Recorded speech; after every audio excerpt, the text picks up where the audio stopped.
George and Martha, Round and Round by James Marshall.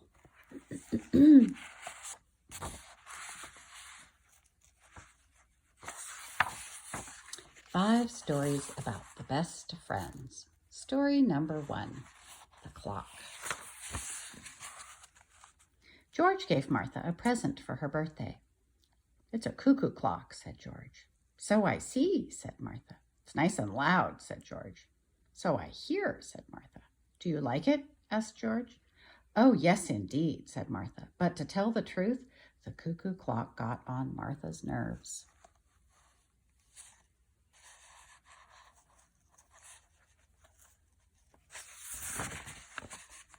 The next day, George went to Martha's house. Martha was not at home, and the cuckoo clock was not on the wall.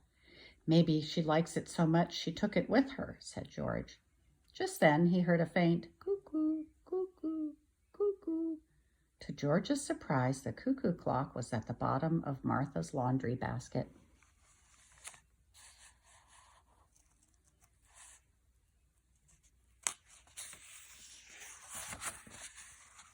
When Martha returned, she couldn't look George in the eye. "It must have fallen in by mistake," she said. "I do hope it isn't broken." "Not at all," said George. "The paint isn't even chipped. The clock works just dandy, and the cuckoo hasn't lost its splendid voice."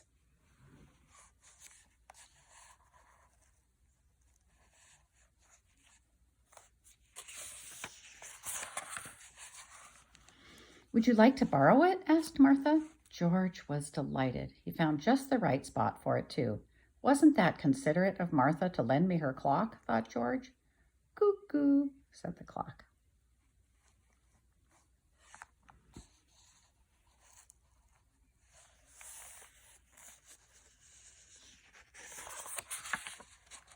Story number 2, The Trip.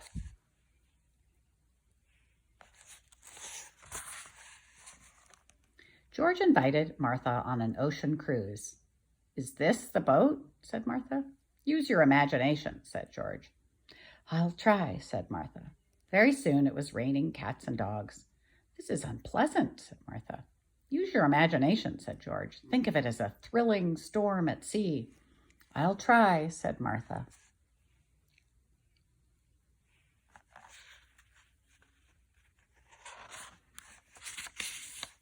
"Lunch is served," said George, and he gave Martha a soggy cracker. Martha was not impressed. "Use your imagination," said George. "Oh, looky," said Martha. "What a pretty shark." "A shark!" cried George.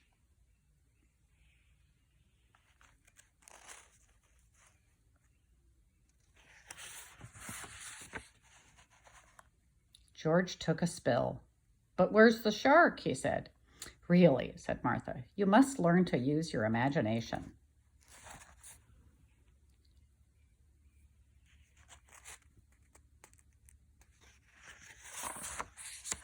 Story number 3, The Artist.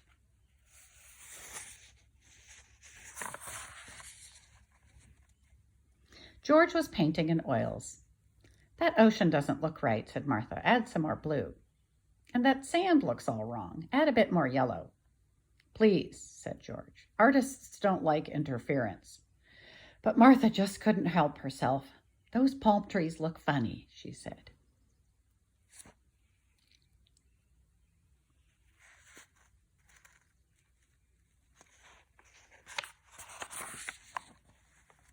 "That does it," said George. "See if you can do better." And he went off in a huff.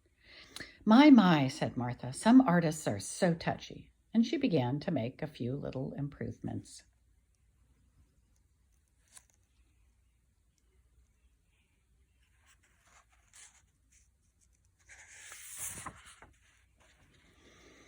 When George returned, Martha proudly displayed the painting. George was flabbergasted. "You've ruined it," he cried.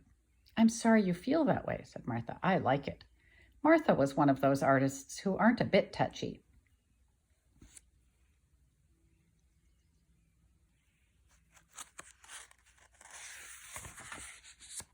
Story number 4, The Attic.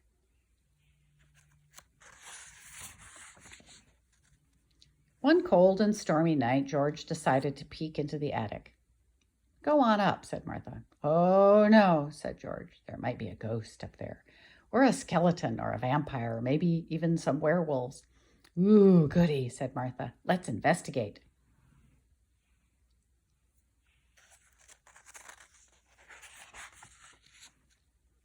But there wasn't much to see in the attic, only a box of old rubber bands. George was disappointed. Would you like to hear a story that will give you goosebumps? Asked Martha. You bet, said George. When you hear it, your bones will go cold, said Martha. Ooh, said George. Your blood will curdle, said Martha. Ooh, said George. And you'll feel mummy fingers up and down your spine, said Martha. Stop, cried George. I can't take any more. Tell me some other time.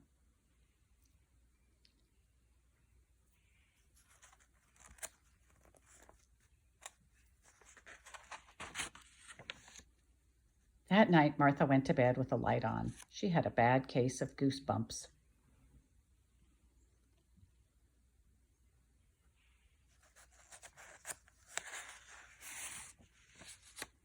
The last story, the surprise.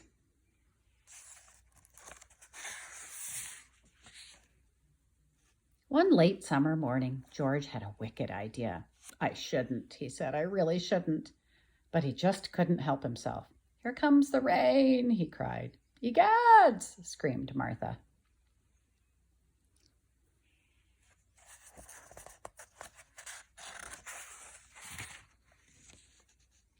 Martha was thoroughly drenched and as mad as a wet hen. That did it, she said. We are no longer on speaking terms. I was only horsing around, said George, but Martha was unmoved.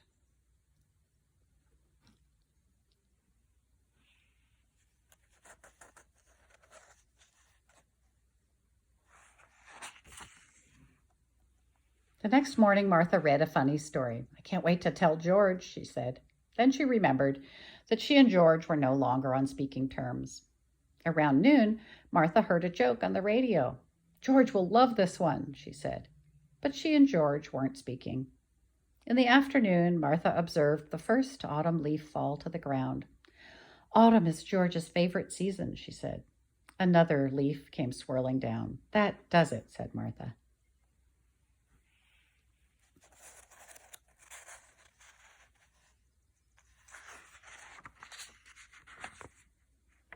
Martha went straight to George's house. I forgive you, she said.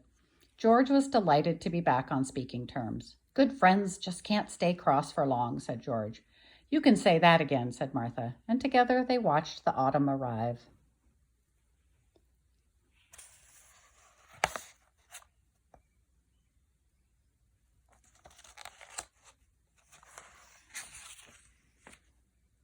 But when summer rolled around again, Martha was ready and waiting.